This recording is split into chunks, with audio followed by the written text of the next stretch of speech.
Waalaikumsalam warahmatullahi wabarakatuh.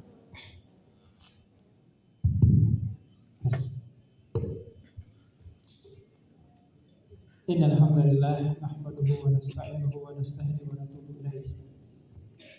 Asyhadu an la ilaha illallah wahdahu la syarika lah wa asyhadu anna Muhammadan abduhu wa rasuluhu amma ba'du. Wa qala Allahu jalla wa ala fi kitabihil azim. A'udzu billahi minasyaitonir rajim. Bismillahirrahmanirrahim. Wa minhum man yamizuka fis shadaqat fa in utu minha radaw ila aw minha ila Sadaqallahu alazim wa sadaqa rasulullah. Yang pertama dan utama, mari kita panjatkan rasa syukur kita kepada Allah. Yang alhamdulillah Allah kumpulkan kita di perkumpulan yang baik ini, di tempat yang baik ini, yang jarang-jarang kita bisa berbuka puasa di hotel. Tapi biarlah, hari ini Allah sudah menentukan wujud kemahakuasaannya. Meskipun kita tidak punya hotel, tapi Allah berikan hotel ini sementara waktu untuk kita. Berapa jam? Salawat dan salam mudah-mudahan senantiasa terlimpah curahkan teruntuk sejalan kita Habibana wa Nabiyana Muhammadin sallallahu alaihi wasallam, teruntuk para sahabat, tabi'in, dan kita semua hamba-hamba pilihan Allah yang telah diberikan kesempatan hidup sampai dengan hari ini, menikmati seluruh jamuan Allah dengan seluruh ibadah-ibadah selama bulan Ramadan. Mudah-mudahan seluruh ibadah dari hari pertama sampai inilah hari terakhir nanti kita bisa genapkan sebagai wujud rasa cinta kita kepada Allah Azza wa Jalla. Allahumma amin. Yang saya hormati Pak Nabil dan seluruh rekan-rekan yang tidak bisa saya sebutkan namanya, para pejabat teras. Demikian juga para pimpinan Wabil Khusus Keluarga Besar SDM Al-Irsad Islam yang Karawang, yang alhamdulillah hari ini berkenan hadir untuk atau dalam agenda besar berbagi kebahagiaannya dalam bentuk apa? Berbuka puasa bersama di tempat yang sangat berkah. Bapak Ibu, saya baru melihat judulnya di kesempatan sore ini. Judulnya menggapai manisnya ibadah di bulan Ramadan. Pikir tadi apa materi yang harus disiapkan? Secara umum, yang namanya ibadah itu akan terasa manis bagi orang yang memang merasakan adanya kebutuhan kepada ibadah tersebut. Bahkan kalau kita baca di surat Ali Imran itu, Allah menyebutkan syarat manisnya, syarat kita bisa merasakan manis di ibadah itu, syarat utamanya adalah kul in kuntum tuhibbunallah, harus menghadirkan rasa cinta bahwasanya kita ini dicintai oleh Allah SWT. Karena dalam perjalanan sejarah ada banyak orang-orang yang telah Allah dekatkan hatinya, bahkan mungkin sudah pernah meraih nikmatnya hidayah, tetapi Allah yang Maha Rahman yang membolak-balikkan hati manusia, bahasanya tinggal sejengkal lagi dia masuk surga enggak jadi. Banyak kisah-kisah seperti itu. Saya ingin mengambil contoh hari ini, karena kalau berbicara tentang nikmatnya ibadah di bulan Ramadan, beginilah, selain ibadah puasa yang bagi sebagian orang mungkin terasa berat, tapi bagi sebagian yang lain nikmat, ibadah yang lain itu adalah bagaimana kita diajarkan untuk bisa memperpanjang bacaan sholat apa? Sholat tarawih, kan? Yang itu tidak akan mungkin kita bisa dapatkan kecuali kita punya modal minimal setidaknya hafalan Al-Quran. Saya ingin ambil contoh Bapak Ibu sekalian bagaimana orang-orang terdahulu. Jadi ada sebuah buku bagus, judulnya Ahwalus Salafi Ma'al Quran, ditulis oleh seorang ulama ahli tafsir namanya Imam As-Sa'di, seorang ulama ahli tafsir kota Nubawiyah. Beliau menjelaskan bagaimana sih orang-orang dulu itu berinteraksinya dengan Al-Quran.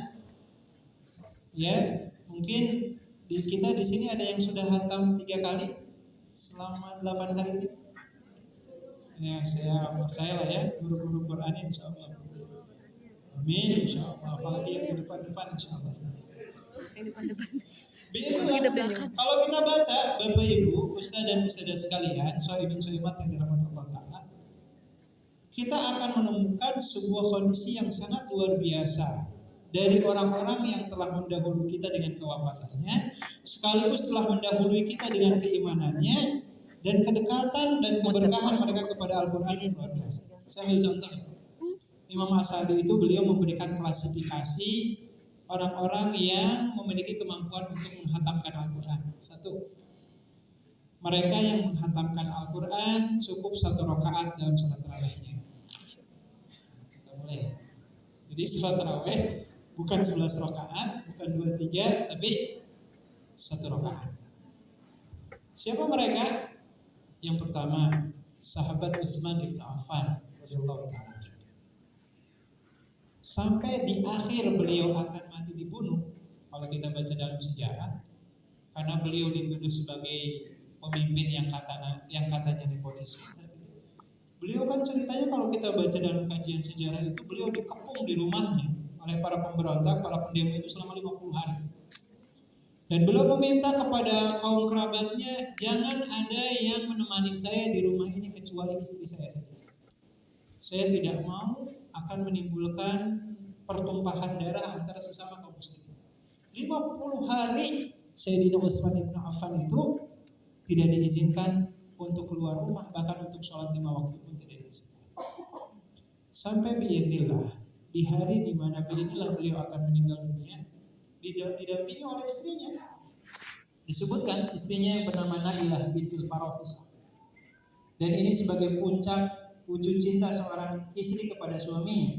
Karena kalau Bapak Ibu baca dalam sejarah, Utsman saat itu menikahi Nailah, usianya Utsman saat itu biidznillah sekitar 80 tahunan, sementara Nailah usia 18 tahun.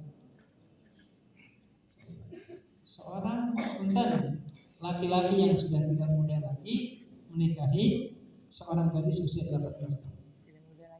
Di saat yang genting, Utsman tuh nanya gini, "Oh istriku, apa sih alasannya kau mau jadi istri saya?" Nailah mengatakan, "Wahai suamiku, masa mudamu kau habiskan berjuang bersama Rasulullah, biarlah masa tuamu berjuang bersama." Dan itu dibuktikan. Di malam-malam terakhir saat itu, Sayyidina Utsman bin Affan menghatamkan Al-Quran dengan qiyamul lail hanya 1 rakaat saja. Dari ayat pertama sampai ayat terakhir surat An-Nas. Sehingga ketika para pemberontak itu akan membunuh Sayyidina Utsman, di saat yang sama beliau baru selesai khataman, lalu lanjut lagi bacaan ke surat Al-Fatihah Al-Baqarah, di ayat ke surat Al-Baqarah ayat 137 beliau kemudian dibunuh. Dan tangannya itu, telunjuknya kata Imam Ibnu Katsir tepat mengarah ke salah satu kalimat fasayakfikahumullah. Bahasanya itu biarlah Allah yang membalas kalian semua. Itu bahasanya. Sampai Nailah mengatakan, "Ataqtuluna rajulan." Apakah kalian hendak membunuh seorang laki-laki yang di malamnya dia menghabiskan 1 malam dengan 1 rakaat sholat tetapi menghatamkan 30 juz Al-Quran. Ini contoh yang pertama. Tapi bukan hanya Utsman bin Affan yang mampu itu. Ada juga sahabat yang lain seperti sahabat Nabi namanya Tamim Ad-Dari. Dan yang menariknya, Bapak Ibu, Ustaz dan Ustaz sekalian, ulama-ulama ini, sahabat-sahabat Nabi ini, biasanya secara umum mereka itu makin intens hataman Al-Qur'annya itu dengan sengaja mereka meminta waktu ingin hataman Al-Qur'an itu di dalam Ka'bah. Jadi ada satu momen mereka masuk ke Ka'bah minta waktu 1 malam untuk sholat malam di sana 1 rakaat hataman Al-Quran 30. Sama seperti Tamim Ad-Dari yang disebut-sebut sebagai satu-satunya sahabat Nabi yang pernah Allah pertemukan dengan yang namanya siapa?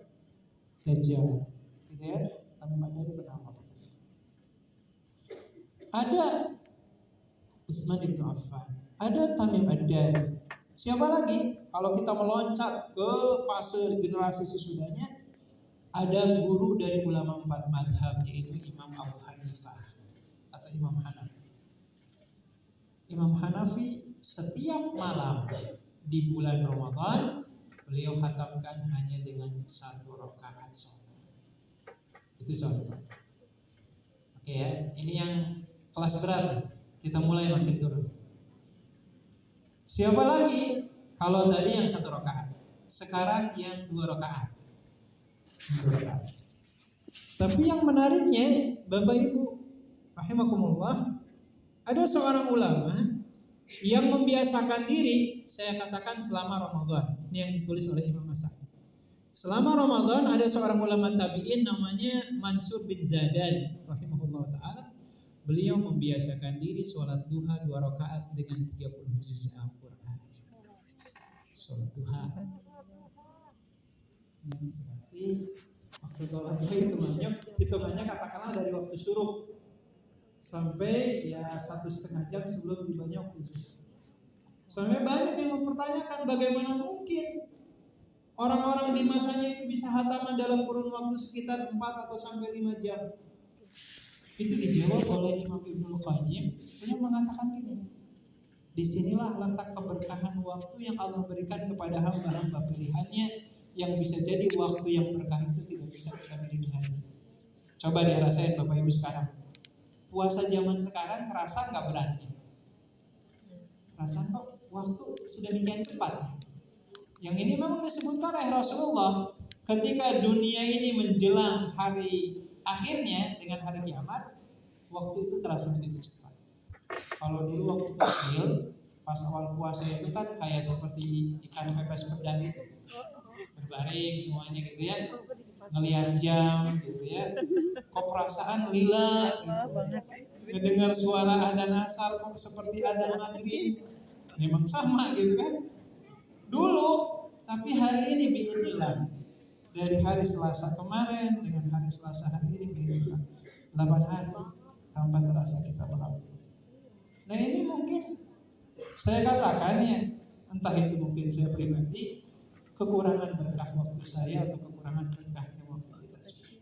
Kalau ulama-ulama zaman dulu tadi, biidznillah sampai untuk sholat duha aja sanggup menghatamkan. Kita mulai turun lagi. Ada yang 1 rakaat, ada yang 2 rakaat. Lanjut.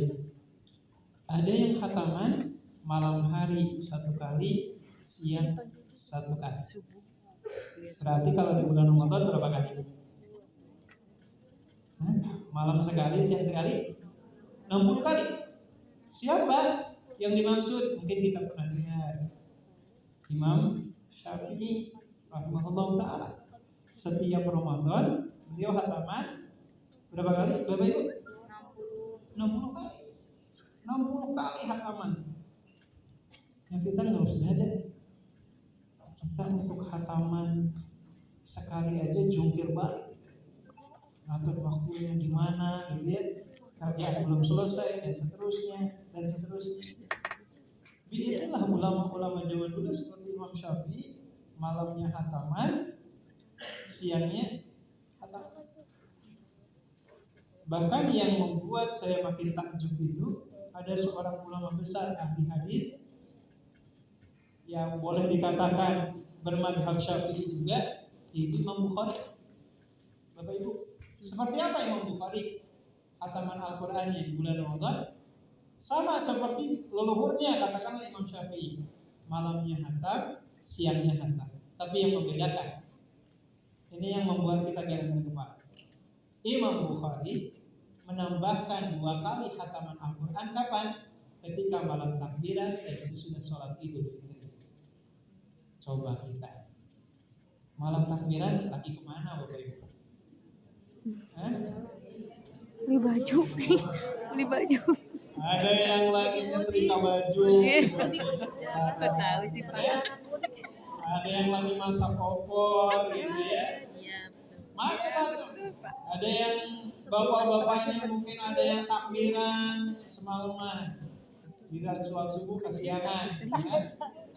Takbiran ya semangat. Imam Bukhari rahimahullah ta'ala malam takbirannya masih sempat dan tadi sesudah sholat Idul Fitri beliau hataman kembali sampai selesai. Maka ini generasi-generasi yang boleh dikatakan seperti yang dikatakan oleh Rasulullah itu, sebaik-baiknya generasi adalah generasi aku, generasi sahabat, generasi sesudahnya, generasi tabi'in, generasi sesudahnya tabi'ut tabi'in. Hanya 3 generasi ini yang dijamin kebaikannya oleh Allah dari lisan Rasulullah. Sesudah itu apa kata Rasulullah? Tsumma ya'ti qaumun yaquluna fayakdzibun wa idza wa'adu ihtamalun wa yadharu fihi musliman. Kata Rasulullah SAW, sesudah itu akan muncul generasi yang kalau ngomong suka kalau dikasih amanah berkhianat. Wa yadharu fihi musliman, dan tanda-tanda fisiknya mereka yang memiliki perut yang buncit. Itu bukan saya yang mengatakan Rasulullah. Iya, berwujud. Itu bukan berarti yang buncit. Aku habis lahiran ini. Kalau yang buncit di sini, kalau yang gemuk bukan tanda ini ya. Kalau di sini makmur insya Allah. Itu kata Rasulullah dalam hadis sahih riwayat Imam Muslim.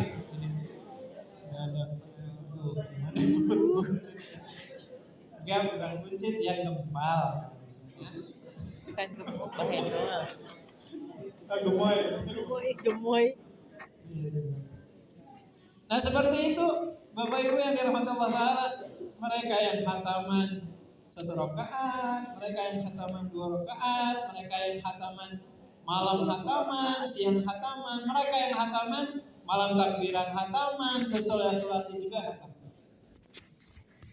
Dan masih banyak kisah-kisah lain. Saya ambil contoh terakhir sebelum kita berbuka. Masih lama ya? Masih lama. Ada seorang ulama ahli hadis namanya Imam Al-Bazzar. Yang mungkin kalau dibandingkan Imam Bukhari dan Muslim popularitasnya nggak terlalu besar. Imam Al-Bazzar. Imam Al-Bazzar ini Bapak Ibu sekalian, di samping beliau katakanlah punya kesibukan mengkaji hadis dan seterusnya, beliau serius juga menggeluti profesinya sebagai seorang petani. Kan kalau ulama-ulama zaman dulu di samping ngajar, nyari sambilan gitu kan, berdagang gitu seperti itu. Seperti Imam Abu Hanifah. Imam Al-Bazzar ya sambilannya apa sampingannya? Inilah beliau seorang petani.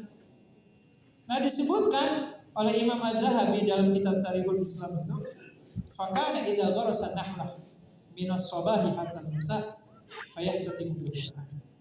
Adalah Imam Al-Bazzar itu sambil nyangkul tanah, sambil nanam bibit pohon kurma, beliau sekalian memurojaah Al-Qur'an hafalannya. Dari mulai pagi sampai dengan sore hari, sampai hari terselang atau terjeda dengan sholat zuhur dan asar, beliau selesai khatam 37 juz. Bisa seperti itu. Masya Allah, ada OB di Al-Irsyad lagi nyapu sambil khataman Al-Quran murojaah. Gitu. Ada yang bagian cateringnya umpamanya sambil masak, beginilah sambil murojaah hafalan Quran. Kita ingat kan kisahnya siapa dulu di zaman Imam Ahmad bin Hanbal. Mungkin kisahnya populer. Ada seorang pembuat roti, gitu kan? Iya. Sambil bikin roti itu malam-malam sampai zikir, astagfirullah, subhanallah. Permintaannya itu banyak, yang Allah kabulkan tinggal satu permintaan. Permintaannya apa? Ingin ketemu dengan Imam Hambali atau Imam Ahmad bin Hanbal. Izin Allah di suatu malam, Imam Hambali itu Allah menurut kejujuran dia, saya itu diarahkan oleh Allah, hati saya seolah-olah ingin datang ke perkampungan itu. Ketika datang di perkampungan itu sudah larut malam, saya nggak punya sanak famili di sana. Saya coba untuk tidur di masjid, tapi ternyata oleh pengurus DKM-nya diusir kan. Sampai akhirnya biidznillah saat itu ternyata bertemu dengan seorang pedagang roti tersebut dari Aceh. Di rumahnya tersebut ketika Imam Ahmad bin Hanbal lagi istirahat, si tukang roti sambil zikir, tasbih dan seterusnya. Sampai Imam Hambali ya tertarik juga, jarang-jarang pedagang atau pembuat roti itu suka zikir juga. Akhirnya ditanya, lalu kemudian apakah ini menjadi kebiasaan Anda ketika bikin roti? Iya, biasa. Apakah hajat Anda selalu dipenuhi oleh Allah? Iya, kecuali satu. Saya selalu meminta kepada Allah ingin bertemu ulama besar yang bernama Imam Ahmad bin Hanbal. dan hari ini Allah belum mempertemukannya kepada saya. Padahal Imam Ahmad bin Hanbal lagi ada menjadi tamu di rumah. Nah itu contoh. Ikhwanullah. Orang-orang terdahulu sebelum kita itu kedekatan mereka dengan Al-Quran luar biasa. Mungkin disinilah letaknya mereka-mereka yang sudah menikmati yang namanya kelezatan beribadah kepada Allah. Ternyata enjoy juga gitu. Khataman Al-Quran sepanjang malam, ada yang 1 rakaat dan seterusnya. Di saat mungkin kita hari ini, ada cerita kemarin di salah satu masjid di Karawang, tapi nggak mau saya sebutin nama masjid. Ya, jadi ceritanya malam pertama, malam kedua, imamnya itu sholat taraweh hanya seperempat juz. Jamaah gimana?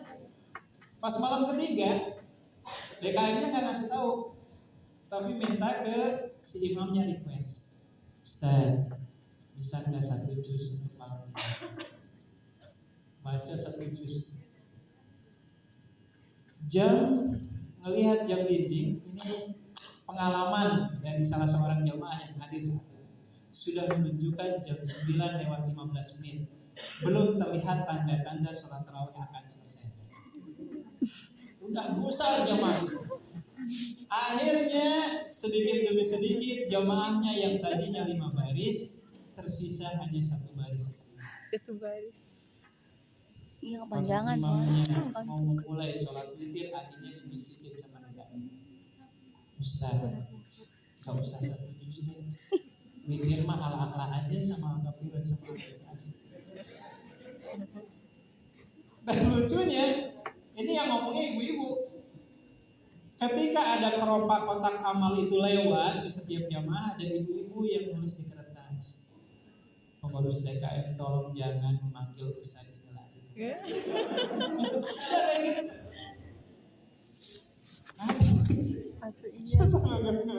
Itu dibaca Satu rakaat 1. kejadian seperti itu di salah satu masjid di Karawang di malam yang ketiga kemarin ada. Ya mungkin salah satu kekurangannya ya dalam diri kita sendiri, mungkin kita belum nikmati.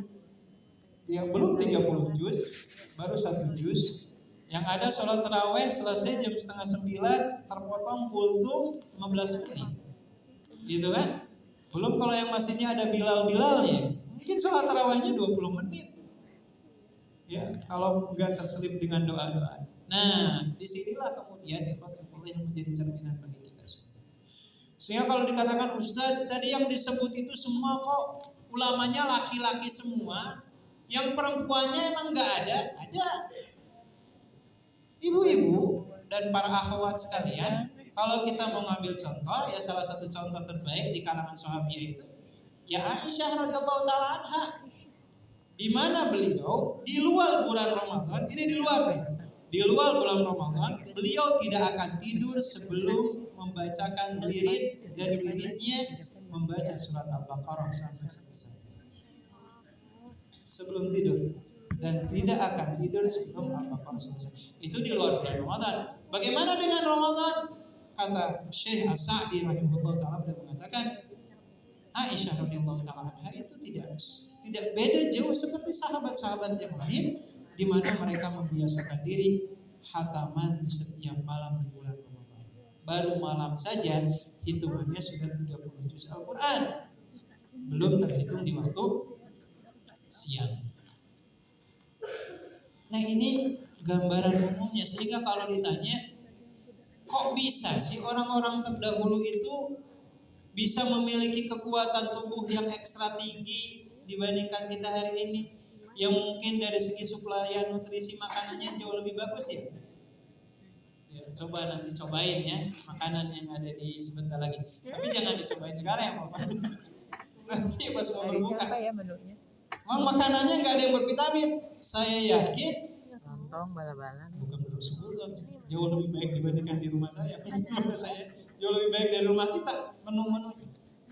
Tapi mungkin kekeliruan kita itu adalah, dan ini yang dikatakan oleh Sayyidina Utsman bin Affan radhiyallahu ta'ala anhu, beliau mengatakan idza tahirat qulubukum ma syabi'at bi kalam rabbikum. Andaikan hati kita bersih, insya Allah kita gak akan pernah jemu dan gak akan pernah bosan membaca ayat-ayat suci. Mungkin faktor penyebabnya saya atau mungkin ada di antara kita terlalu banyak berusaha. Maka kita berharap ketika satu ayat yang kita baca, satu titik noda hitam dari dosa di hati kita, Allah hapus. Kita lanjutkan baca lagi, Allah hapus lagi. Terus hapus sehingga ketika kita makin intens untuk bertilawah Al-Quran, hati kita bisa mencapai titik di mana kebersihan itu telah Allah berikan kepada generasi selanjutnya. Nah, PR-nya nanti sesudah Ramadan hatinya hitam lagi, tapi kita basuh lagi dengan tilawahnya. Terus seperti itu sampai kapan? Sampai Allah Ta'ala menggantikan. Itu contoh, Bapak Ibu sekalian, bagaimana orang-orang sebelum kita itu merasakan kenikmatan, dan Allah Ta'ala kemudian merawat kenikmatan itu dalam diri-diri mereka sehingga mereka meninggal dalam kondisi yang baik. Nah, tinggal di sisi yang lain, dan ini yang kita khawatirkan. Saya di mukadimah awal tadi membaca surat At-Taubah ayat 58. A'udzubillahi minasyaitonir rajim. Wa minhum may yalbizuka fis shadaqat fa in utu minha radu wa illam yu'tu minha idahum yasqutun. Dan di antara mereka ada yang menggerutu ketika enggak dapat kebagian jatah. Ya, tapi ketika mereka dapat jatah, mereka enggak ngomong kemana-mana. Ya langsung pulang ke rumah. Mudah-mudahan nanti di sini dapat jatah semua ya. Saya tahu jatah apa, THR atau apa gitu. THR langsung ya. Nah, saya cerita gini, ini sababun nuzulnya, Bapak Ibu sekalian, nasihat buat saya dan buat kita semua. Ini dulu di zaman Nabi Muhammad, ada seorang, ya boleh dikatakan Arab Badui. Arab Badui itu bukan mereka yang tinggal di perkampungan ya, tapi mereka yang tinggalnya nomaden ya, berbeda dari satu tempat ke tempat yang lain. Yang kalau suka melihat di medsos itu, orang Arab Badui itu kan kendaraannya bukan kaleng-kaleng, ya, mobilnya bagus-bagus gitu ya, Rubicon atau apa gitu. Nah, ceritanya ada seorang laki-laki namanya Dhul Huwaisirah. Dhul Huwaisirah ini, Bapak Ibu, kalau Bapak Ibu pernah dengar orang ada Badui yang kencing di masjid, pernah dengar nggak? Nah, itu namanya Dhul Huwaisirah itu. Dhul Huwaisirah ini disebut-sebut di surat At-Taubah ini ceritanya Rasulullah lagi bagi-bagiin ghanimah, tapi Dhul Huwaisirah dapatnya dikit. Kata Dhul Huwaisirah, "I'dilana ya Rasulullah, ya Rasul." Wah, habis berapa menit lagi? Habis? Oke. Berarti continue. Singkatnya Dhul Huwaisirah bilang, "Ya Rasulullah, Anda nggak adil kepada saya." Ketika ngomong gitu, Khalid bin Walid langsung minta izin. Maka Rasulullah, "Ya Rasul, saya minta izinnya tebas kepalanya." Dhul Huwaisirah maksudnya. Masa Rasulullah dikatakan tidak adil? Kalau Rasulullah tidak adil, siapa lagi yang bisa adil selain Rasulullah? Apa kata Rasulullah? "Tenang wahai Khalid, sesungguhnya kelak sesudah kita akan ada orang-orang yang mirip seperti orang ini, yang bacaan Al-Qurannya lebih baik daripada kita, hafalannya jauh lebih baik, sholatnya jauh lebih baik, puasanya lebih terjaga, tetapi mereka telah keluar dari agama Islam seperti anak yang melesat dari busuk." Dan kita mengenal dalam sejarah Bapak Ibu sekalian, yang membunuh Ali bin Abi Thalib adalah seorang hafidz Al-Quran yang bernama Abdurrahman bin Muljam, yang membunuh Ali bin Abi Thalib. Demikian juga para pemberontak yang membunuh Utsman bin Affan rata-rata para penghafal Al-Quran.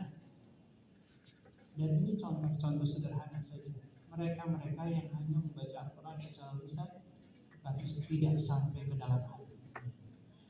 Maka mudah-mudahan Bapak Ibu sekalian, dari pertemuan kita hari ini, khusus kita alhamdulillah kumpul di lingkungan yang baik. Bahkan tadi sebelum kita memulai acara ini sudah hataman ya. Hataman ya, betul ya? Cuman saya aja saya datang telat juga sudah hataman.